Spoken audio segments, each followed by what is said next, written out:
आतंक का राज। Ninth class.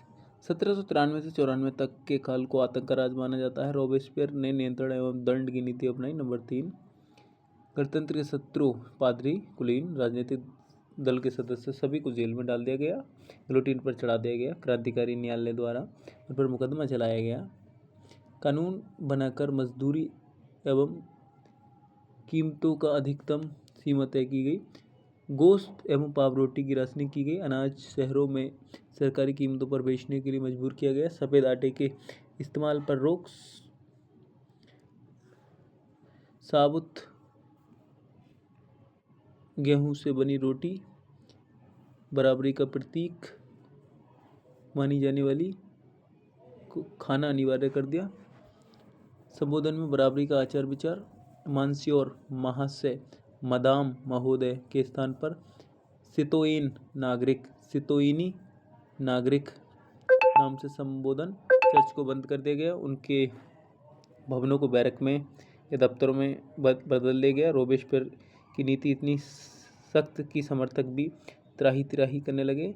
जुलाई 1794 न्यायालय द्वारा मुकदमा। अगले दिन उसे फांसी गिलोटिन पर चढ़ाकर।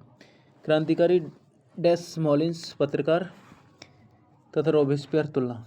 1793 में आतंकवाद के दौरान एक लेख।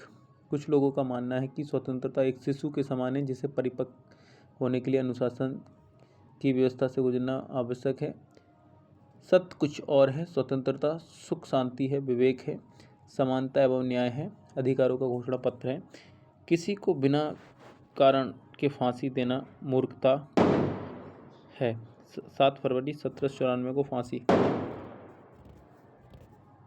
रॉबेस्पियर। गणतंत्र के बाहरी एवं घरेलू दुश्मनों को का विनाश करना आवश्यक। क्रांति के दौरान लोकतांत्रिक सरकार आतंक का सहारा ले सकती है। आतंक बस कठोर तुरंतता एवं अनम्य न्याय है। आतंक के जरिए स्वतंत्रता के दुश्मनों पर अंकुश लगाना गणतंत्र के संस्थापक का अधिकार है। डायरेक्टरी शासित फ्रांस। जैकोबिन सरकार के पतन के बाद सत्ता मध्य वर्ग के हाथों में। नए संविधान के तहत संपत्ति विहीन पुरुषों को मताधिकार से वंचित कर दिया गया। इस संविधान में 2 विधान परिषद का प्रावधान था। इन परिषद ने 5 सदस्यों वाली कार्यपालिका नियुक्त, इसका मतलब डायरेक्टरी। एक व्यक्ति केंद्रीकृत शासन से बचने की कोशिश की गई। डायरेक्टरों का अक्सर झगड़ा विधान परिषदों के साथ। परिषद उन्हें बर्खास्त करने की चेष्टा करती। राजनीतिक अस्थिरता ने सैनिक तानाशाह नेपोलियन बोनापार्ट के उदय का मार्ग प्रस्तुत किया। स्वतंत्रता, बंधुत्व, समानता जैसे आदर्श जीवित रहे। इन सभी मूल्यों ने आगामी सदी 1801 आदि में पूरे यूरोप में राजनीतिक आंदोलन शुरू किए। क्या महिलाओं के लिए भी क्रांतियाँ हुई? फ्रांसीसी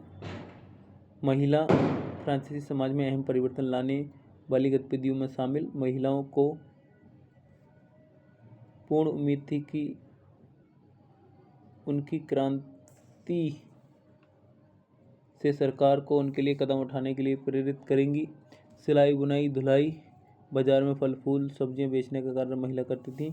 पढ़ाई लिखाई तथा व्यावसायिक प्रशिक्षण के मौके उनके पास नहीं थे। कुलीन परिवारों तथा तीसरे स्टेट में धनी परिवार की लड़कियां ही कॉन्वेंट स्कूलों में पढ़ती थीं।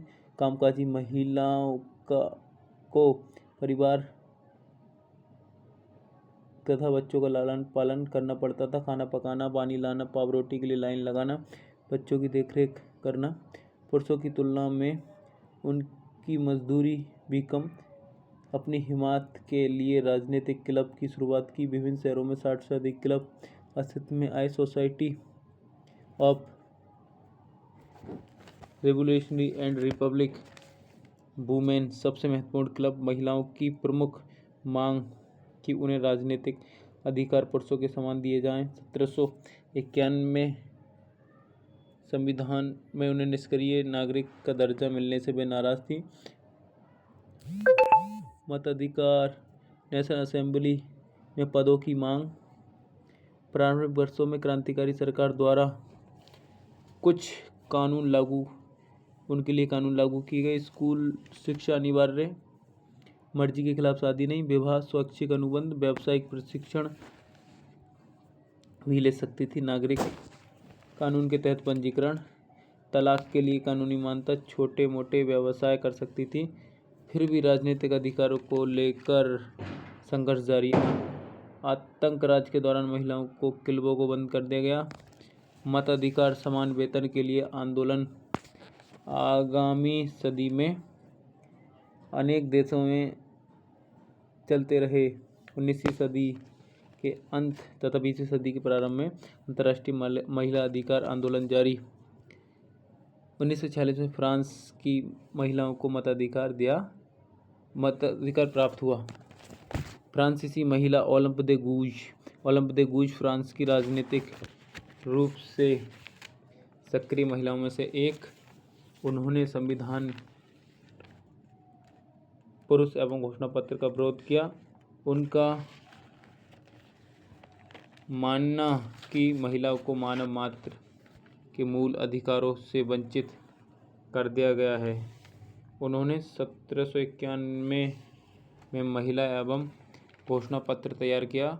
महारानी और नेशनल असेंबली के सदस्यों के पास कार्रवाई के लिए भेजा गया। 1793 में 93 क्लब को जबरदस्ती बंद कर दिया गया। जैकोबिन सरकार की आलोचना की। नेशनल असेंबली द्वारा देशद्रोह का मुकदमा, तुरंत बाद उन्हें फांसी दे दी गई। ओलंप दे गूज का घोषणा पत्र। महिला जन्मतः स्वतंत्र है, अधिकारों में पुरुषों के समान है। समग्र संप्रभुता का स्रोत राष्ट्र में निहित है, जो पुरुष और महिलाओं के संग के सिवा कुछ नहीं। महिलाएं पुरुष बिना किसी भेदभाव के सार्वजनिक पद पर समान रूप से हकदार हैं। जैकोबिन राजनीतिक स्वामित्व।